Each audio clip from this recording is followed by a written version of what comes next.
Hey, what is going on, guys? It's Young here, and today I'm back in our Fortnite video, and in today's video, I'm going to be sharing with you guys the best binds to use if you guys play on non-paddle and non-claw, because I know a lot of you guys do. So I want to share with you guys the absolute best binds that you guys should try out and you guys should use. So if you guys are looking to change your binds or looking for some new binds to try out, definitely stay tuned in the video because these binds are the binds that you guys want to use. And real quick, before we get into the video, I have a V-Buck giveaway. I give away V-Bucks every single Friday. So if you guys would like to enter this giveaway and win some free V-Bucks, all you guys have to do is to drop a like on this video. Make sure you guys do subscribe to the channel. Hit that notification bell so you guys get notified for every single new upload and when I announce the winners every Friday.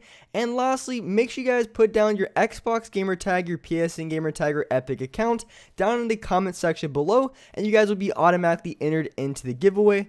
And lastly, if you guys like to support me in the item shop, all you guys have to do, go down to the bottom right, hit on support a creator, type in my creator code, which is Young Humor, and you guys will have me added and supported as a creator in the item shop. And alright guys, let's go right to the video.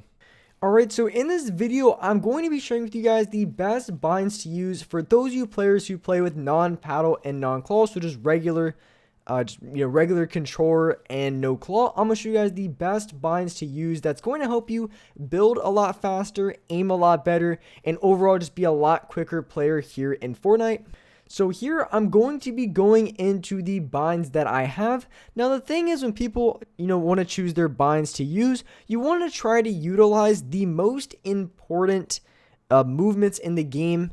You want to have those movements on the most accessible binds. So just going into the combat controls, my up on the D-pad is inventory, my left on the D-pad is pickaxe, I have unbound for the right on the D-pad. Now the thing is, if you want to on the right on the D-pad, you can definitely put it as like the squad comms or maybe something else if you want, but I recommend having it on unbound just because in the build controls, that right on the D-pad is also going to be used for like changing your materials and things like that. So sometimes you might accidentally press like the squad comm because you're in your build mode and you thought you were not in it, so it can be kind of confusing. I recommend just having it on unbound, and then bottom you can have your emotes. So like I mentioned, you want to have the most important movements on the most accessible binds. So the edit button for here on these settings are going to be on the left stick. Most of you guys probably use this. If not, I definitely recommend it for non-claw and non-paddle users. You want to have edit on the left stick because you constantly edit and you want to be able to have your full range of motion. You don't want to take your fingers off of the analog sticks while you're editing. So it's very crucial that you have your edit on left stick. And if going into the right side, my place marker is Y, my reload is X, switch mode B, crouch is A, which is really nice because having crouch at A, you barely have to take your finger off of the right analog stick and it's really easy to crouch. But the reason why I have a jump on the right stick is because jumping is something that you constantly do in the game, and having your full range of motion while jumping is going to be very crucial. So while you're jumping and you're editing, you don't have to take your fingers off of the analog stick, which means you're going to be very fluid with a lot of your movements. The only time that you have to take your fingers off of the analog stick for these settings are going to be either when you're crouching, you're pulling out your building materials, or if you're pulling out your pickaxe.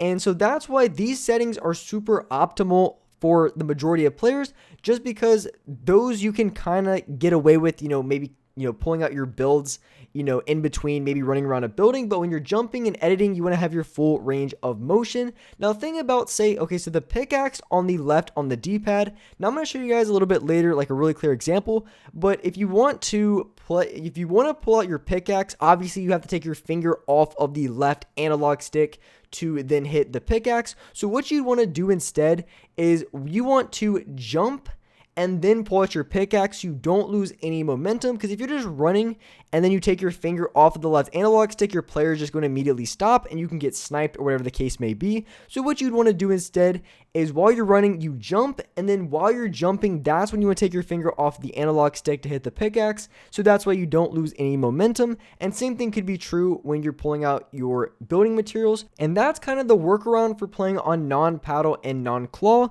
What you'd want to do is when you're taking your finger off of the analog stick, you want to make sure that you jump so you don't lose any momentum when you do. And that's going to be a really big help for a lot of you guys.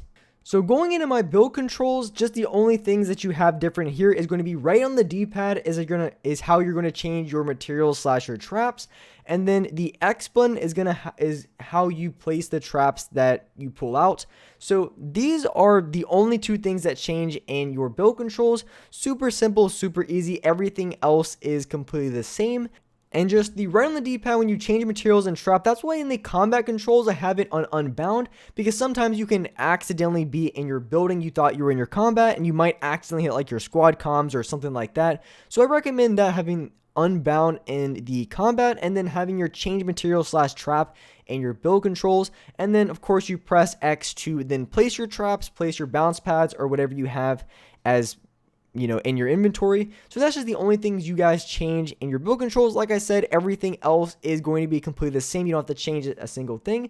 You just want to make sure that you change those two things in the build controls. So next, going into the editing controls, the only two things I have here is the confirm button is going to be left trigger, with the reset button being the right bumper.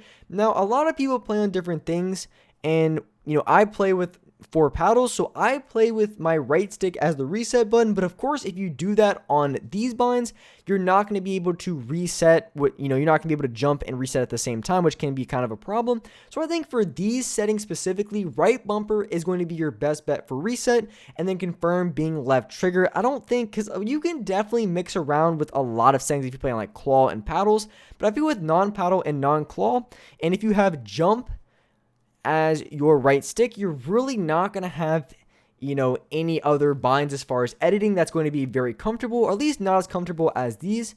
So just to show you guys this, the couple of main things here for these binds that are really crucial is, of course, you have the left stick as far as the editing. The reset is RB, and then confirm is left trigger, and these editing binds feel really comfortable because I'm able to have full movement, while at the same time being able to edit and reset and even jump at the exact same time without having to take my fingers off the analog sticks whatsoever, which makes it really optimal for box fighting, which is going to be one of the biggest metas for this season. So if you're able to be very good at box fights here in Fortnite, you're going to be a very good player, and you're going to win a lot of games and a lot of gunfights.